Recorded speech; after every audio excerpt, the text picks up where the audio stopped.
every time when we face a challenge, we are actually getting ready for that. It's a kind of when I go for a major championships, every minute I write in my book. Every minute I write in my book. The 12 o'clock what I should do, 12:05 what I should do. So it's everything is minuted and I'm well prepared. And we are imagining the same situation again and again in our brain, and we are ready for that situation. And both the sides, good and bad, we are imagining and we are working for that. And see, we need a team behind us. It's not a single achievement for every athlete. See, for me, luckily my husband was actually he was acting as a mentor, acting as a coach, and acting as a doctor, and he was all in one. So he's a big visionary. When I was very young, he's the one who initially injected that feelings in me that I can win the world medal, or I can be there on the world stage. I was not ready for that. I was just thinking, because that mental barrier was there in my mind also, that I am only good for an Asian level medal. But he is the one who told me that you have got all the capacity and ability to win a world championship medal. So a mentor in your life is very important. Just believe in yourself, believe in your capacity, believe in your ability, and just do all out. Dream and dream until your dreams come true. That's the best thing you can do. Day in, day out, dream. Dream Alliance University. That's the message. Anil.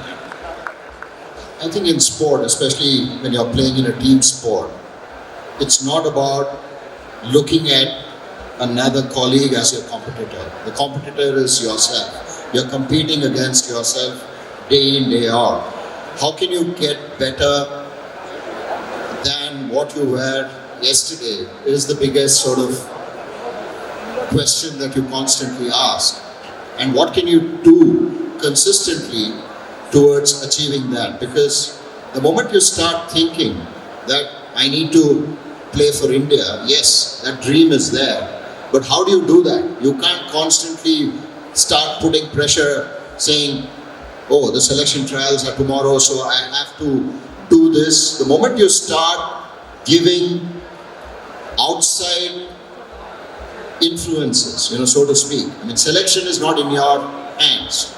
You're in your hands, you have a ball in your hand, you can go and bowl and get wickets. You have a bat in your hand, you can go and get runs. The moment you start giving importance to selection, being dropped, doing well, and then suddenly feeling that, no, now I can do everything. All of these start putting undue pressure. The moment you keep that away from you and focus on what that day should be like how Anju mentioned, you sort of list out all the things that you need to do to be prepared for the game. So every day when you prepare, you're preparing as though you're playing a match. You're visualizing, thinking about various situations, about the opposition batters, looking at how you can bowl at them, and then preparing yourself the previous day or leading up to a tournament saying that this is how I'm going to be. So when the actual moment is happening, it's in your subconscious mind. You're not really thinking about outside noise. Because the moment you're not doing that, that's when you feel the tension. It's as good as examination. When you write your exam, we feel nervous on the day when you're actually picking up your pen and waiting for that question paper to come to you. There's a gap of about 5 to 10 minutes when the examiner says, okay, time 9 o'clock, it's 8:50 now, let's wait till 9 o'clock. That 10 minutes is a long 10 minutes. You feel nervous. No matter how well you've prepared, you're nervous. But once you see the question paper, then you know that everything comes back because you've prepared well. If you've not prepared well, then it's pretty obvious. So it's as good as going through the entire syllabus and then looking at the question paper and then understanding, rather than saying, okay, I need to go for 100 marks, but I'll only study for 50 marks, and then I'll expect 100 on 100. That won't happen.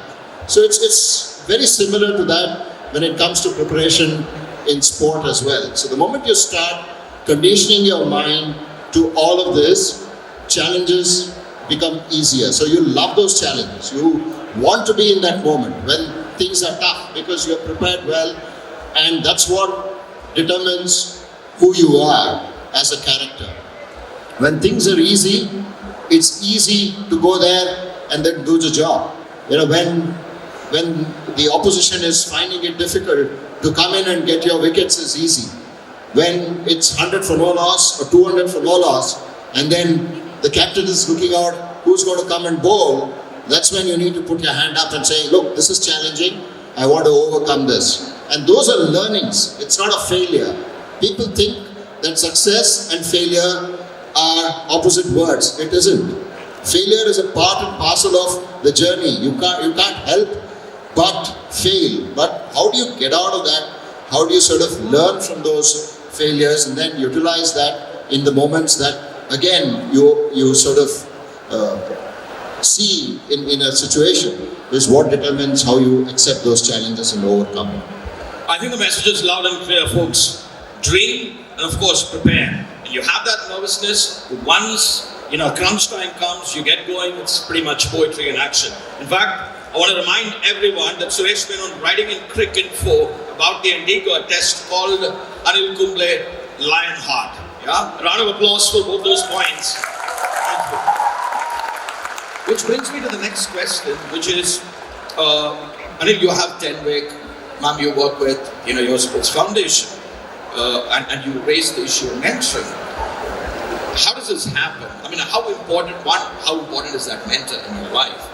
And once the mentor steps in, how does that process of mentoring in some ways, coaching in some ways, and training, because almost multiple hats that the person probably wears, how important is that and how does it happen? And what is that? I mean, has that had any impact in your lives? Or in the lives of those young people that you've taken on at 10 week or at your sports foundation? Again, please. I always tell people, don't blindly believe someone and don't blindly follow someone. Be yourself and be confident. But always a mentor support is very good in your career, because as I said, Bobby was there. Whenever I'm down, he was actually morally supporting me, and I had full faith in his words, because I knew that he is the one who is going to support me in my entire sporting career. After my career, I started Anju Gobi Sports Foundation in Bangalore. I am nurturing 16 young girls. I got them from all over the country.